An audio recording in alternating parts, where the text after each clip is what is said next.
This individual got to try peyote a number of times around 1975 to 1977, sometimes dried, black, chewy, sometimes fresh, wet, gooey, green and dripping slime. One would take 3 or 4 huge juicy ones, or perhaps up 6 dried little black ones. Sometimes there was not much nausea, after getting the totally yucky substance itself down. Other times there was enough to puke once. It passed though. Actually I was more nauseous coming on to acid or mushrooms sometimes. The hardest part is eating the shit.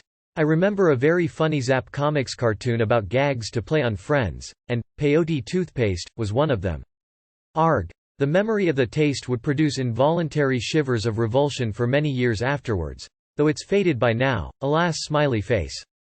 Impression of the trip, from so many years ago, was that it was generally not as deep and complete as acid. Not totally interconnected and composed of so many lines and patterns extending out towards infinity etc. Not racing thoughts physically so fast.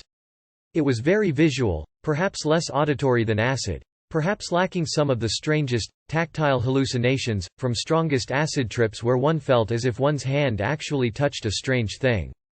Instead, there were pastel colors, softer patterns, more natural kinds of hallucinations, deep and profound thoughts but not quite on the uncontrollable express train. Indeed, it felt extremely wise and mature to the 18 to 20-year-old subject at the time smiley face. The Smile of the Beyond was one impression, named after a Mahavishnu orchestra song, or maybe the other way around. Smiley face. It went deeper than mushrooms, though, which sometimes appeared to place hallucinations on a giant balloon-like tension surface in front of the eyeballs. Oh, yes, I remember there were also lots of tinglies and chills, up and down the spine. Even up and down the legs. Everywhere there were nerves. Sometimes these blended with and turned into hallucinations. It took a long time to come on, sometimes up to 2 hours. Didn't last as long as big acid trips, maybe 6 hours or so. The very first peyote trip for this individual was actually also this individual's very first, bad trip, after several pleasant acid and mushroom experiences. Which was apparently necessary and instructive at the time.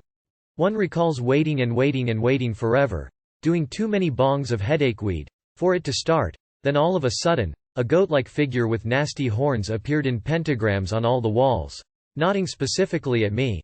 Yes, you will freak out now, etc. etc. The tingles and chills turned into horrible scary flutters, rugs and grass and dirt would erupt with all sorts of tiny little creatures.